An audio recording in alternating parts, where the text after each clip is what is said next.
नमस्कार, मैं शारदा पांडे आसान ज़िंदगी किसी एपिसोड में आपका स्वागत करती हूँ। आज मैं उन लोगों के सवालों का जवाब देने के लिए वीडियो बनाई हूँ जो कि दक्षिण मुखी घर में रहते हैं और परेशान हैं। तो हमसे प्रश्न करते हैं कि हम दक्षिण मुखी घर में रह रहे हैं तो क्या करें, तो हम उनको उपाय बता देते कि आपको क्या करना है।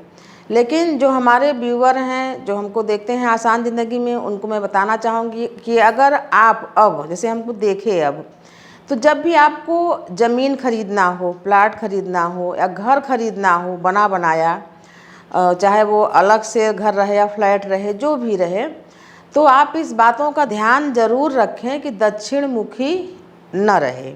यानी जैसे आप ज़मीन खरीदे तो आपको सिर्फ दक्षिण तरफ ही दरवाज़ा करने का निकास है और किसी तरफ दरवाज़ा नहीं कर सकते, तो ऐसी ज़मीनों को ख़रीदने से बचें जहाँ ज़मीन जहाँ आप ले रहे हो उसके ज़मीन के सामने बड़े बड़े अगर पेड़ हैं नज़दीक में, तब भी आप ज़मीन न खरीदें। कुआं है तो ज़मीन न खरीदें, या जैसे कि ज़मीन आपका है बाजू में आसपास में कहीं भट्ठी जलने का काम कर रहा है, लोहार का काम कर रहे हैं, कोई दिन रात भट्ठी जलती है जहाँ, तो ये सब जहाँ आप ज़मीन लोगे आसपास में अगर है तब भी वास्तु दोष होता है। तो आपके प्रश्नों के उत्तर के लिए ये मैं वीडियो बनाई हूँ। बहुत ढेर सारे प्रश्न जब इकट्ठे हो जाते हैं तो मैं सोचती हूँ कि चलो वीडियो बना देते हैं। एक बात और बताना चाहूँगी कि दक्षिण मुखी घर सभी के लिए अनिष्टकारी नहीं होते हैं, क्योंकि जो भूमि है, जो भूगोल है, हम उत्तर तरफ, पश्चिम तरफ और पूरब तरफ मुँह करके घर बनवाते हैं। मान लीजिए जैसे रोड निकली है, रोड के एक तरफ जैसे हम घर बनवाए दक्षिण तरफ अगर हम घर बनवाते हैं तो उस घर का मुख कहाँ होगा? उत्तर तरफ। उसी रोड के अगर हम उत्तर तरफ घर बनवाते हैं रोड के, तो उसका मुख दक्षिण तरफ हो जाएगा। अब ऐसा तो करेगा नहीं कोई कि रोड जहाँ है उसके पीछे पिछवाड़ा कर दें, उस दूसरे तरफ मुख कर लें, ऐसा तो है नहीं। तो अपने पूरे भारतवर्ष में, विदेशों में भी जहाँ भी आप देखोगे तो कम से कम ऐसा दक्षिण मुखी घर 30 से 35% से ज़्यादा लोगों के घर हैं। कभी कभी आप ऐसा भी देखोगे कि दक्षिण मुखी घर एक जन का है, वो परेशान है, और उसी दक्षिण मुखी घर एक दूसरे जन का है, वो परेशान नहीं है। तो ऐसे ये पता लगता है, जैसे कुंडली आप दिखाओगे तो आपको जब कुंडली जब पंडित जी बना के लिखते हैं फलादेश, उसमें लिख देते हैं जातक को राहु के कारण या शनि के कारण या और 9 ग्रहों में से किसी भी ग्रह के कारण दक्षिण मुखी घर में न रहे। विशेषकर अगर मंगला हो, व्यक्ति मंगल खराब हो या शनि खराब हो, तो उसको हिदायत दी जाती है कि तुम कभी भी दक्षिण मुख घर में मत रहना। नहीं तो जब से उस घर में रहोगे तो पीड़ा झेलोगे, बीमार रहोगे, और आपके साथ भी जो रहेगा वो बीमार रहेगा, धनहीन हो जाओगे, तमाम दिक्कतें आती हैं। जब उन लोगों को मना किया जाता है तो ऐसे लोगों को दक्षिण मुखी घर ही मिलता है, क्योंकि उनकी कुंडली में रहता है। आप देखोगे बहुत सारे ऐसे मंगले लोग रहते हैं जहाँ की उनके साथ जहाँ भी रहेंगे, किराए में भी लेंगे तब भी, खुद का भी या खरीदेंगे तब भी, नीम और पीपल उनके साथ रहेंगे ही, नीम और पीपल का वृक्ष मिल ही जाएगा। ऐसा तमाम ऐसे चीज़ें देखने में आई हैं।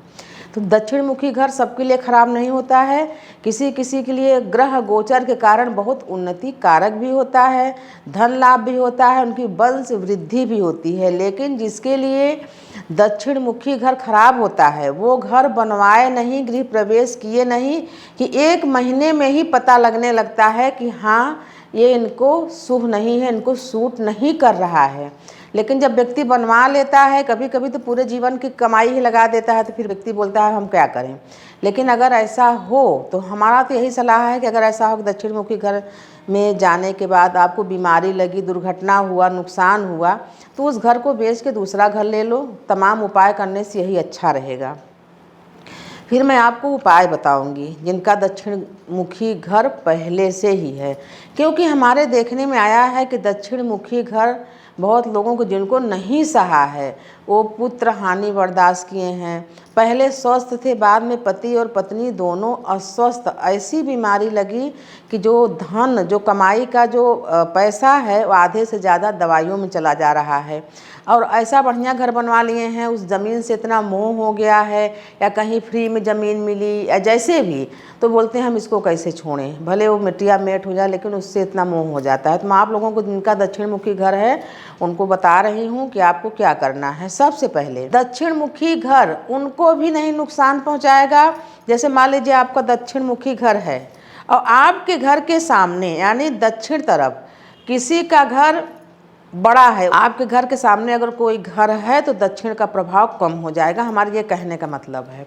वैसे तो घर के सामने बड़ा वृक्ष नहीं होना चाहिए, लेकिन जिनका दक्षिण मुखी घर हो उनके घर के सामने, एकदम से सामने नहीं, कुछ दूर पर अगर पीपल, नीम, आम, बड़ा कोई वृक्ष हरा भरा हो तो उसकी जो वायु होती है, हवा, उससे टकरा के जब आपके घर के सामने घर में प्रवेश करता है तो दक्षिण मुख का जो भेव या दोष होता है वो दूर हो जाता है। उसी प्रकार से मैं आपको बताऊंगी कि जिनका दक्षिण मुख घर है, काहे कि हमको सभी वर्ग के लोग देखते हैं, हिंदू, मुस्लिम, सिख, ईसाई, हमको सभी देखते हैं, सभी कमेंट करते हैं। और बहुत सारे मुस्लिम भाई कमेंट करते हैं जो उनका शब्द है तो माशाअल्लाह जब कुछ लिखते हैं तो बहुत अच्छा लगता है। तो सभी के लिए बता रही हूँ कि जो आपका धर्म है, आप जिस भी धर्म में हो, तो एक ध्वजा जिस भी धर्म में हो, एक ध्वज अपने घर के ऊंचाई पर यानी सबसे ऊपर लगा दें। जो हिंदू भाई बहन हैं वो श्री बजरंग बली जी का ध्वज, बड़ा सा ध्वज अपने घर के सामने लगा दें। तो कोई भी अनिष्ट शक्ति का प्रवेश, यानी जो दक्षिण तरफ होता है वहाँ अनिष्ट शक्तियों का ही वास रहता है, यम का वास रहता है, शनि का वास रहता है, भूत प्रेतों का वास रहता है। तो जो हवा चलती है वो हवा द्वारा घर में प्रवेश करते हैं, तो कोई भी अनिष्ट शक्ति घर में प्रवेश नहीं करेगी। उसी तरीके से बहुत सारे लोगों को पंडित जी बताते हैं कि देवी देवताओं का विग्रह लगा दो, लेकिन मैं एक वीडियो बनाई हूँ उसमें मना करी हूँ कि देवी देवताओं का विग्रह जो नीचे वाला दरवाज़ा है, इसलिए बताई हूँ कि बगल से नाली, घर के सामने से नाली बह रही है, शहर में जैसे हो आप, गाँव में तो नहीं होता ऐसा, तो वहाँ पर स्वास्तिक, शंख, चक्र या किसी देवी देवता का विग्रह इसलिए न लगाओ कि नाली बह रही है, गंदगी है तो न लगाओ। लेकिन ऊपर वाले भाग में, जैसे कि दूसरा मंजिल है, तीसरा मंजिल है, वहाँ लगा सकते हैं। आपका खुद का घर है तो वहाँ पर हनुमान जी का विग्रह, संगमरमर में या जिसमें भी, मार्बल में, तो हनुमान जी का पंचमुखी विग्रह आप घर की ऊंचाई पर यानी दूसरे मंजिल पर लगा सकते हैं। इससे भी दक्षिण मुखी जो दोष है वो समाप्त हो जाएगा।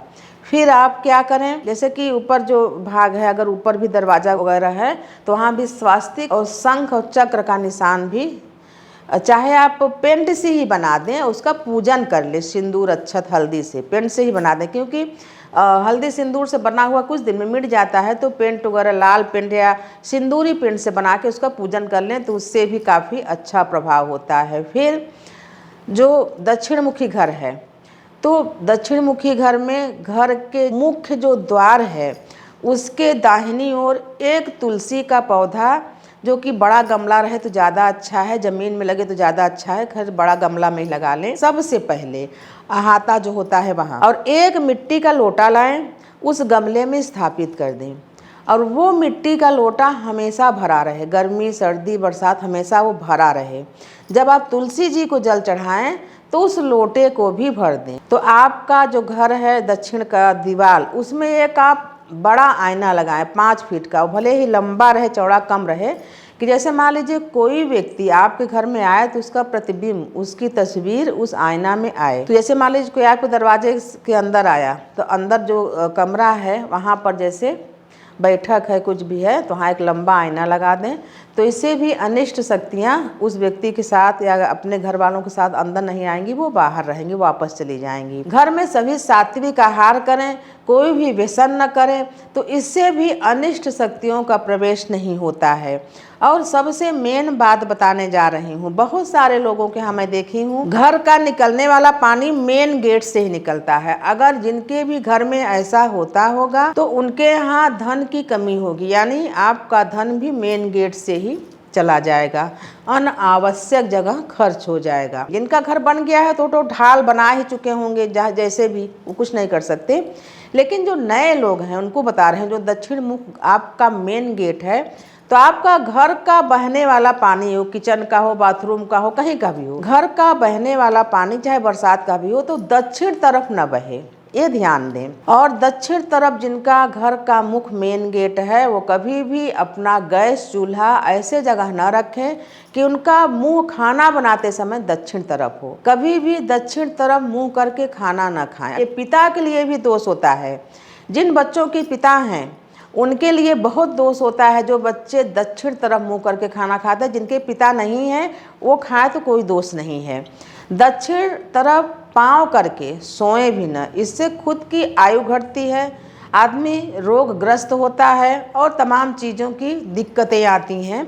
तो दक्षिण तरफ पाँव करके सोएं भी न। फिर आपको बता रही हूँ कि हर अमावस्या पर घर का जो बड़ा व्यक्ति है, हर अमावस्या पर, अगर तुलसी लगाने के लिए तो बता ही दी हूँ, आसपास में अगर पीपल हो तो अति उत्तम है, नहीं तो तुलसी मैया तो हैं ही। तो हर अमावस्या पर जल में काला तिल डाल के दक्षिण तरफ मुंह करके अपने पितरों का नाम लेकर, क्योंकि पितरों को जब भी हम कुछ अर्पण करते हैं तो दक्षिण तरफ जब मुंह करके अर्पण करते हैं तभी पितरों को मिलता है।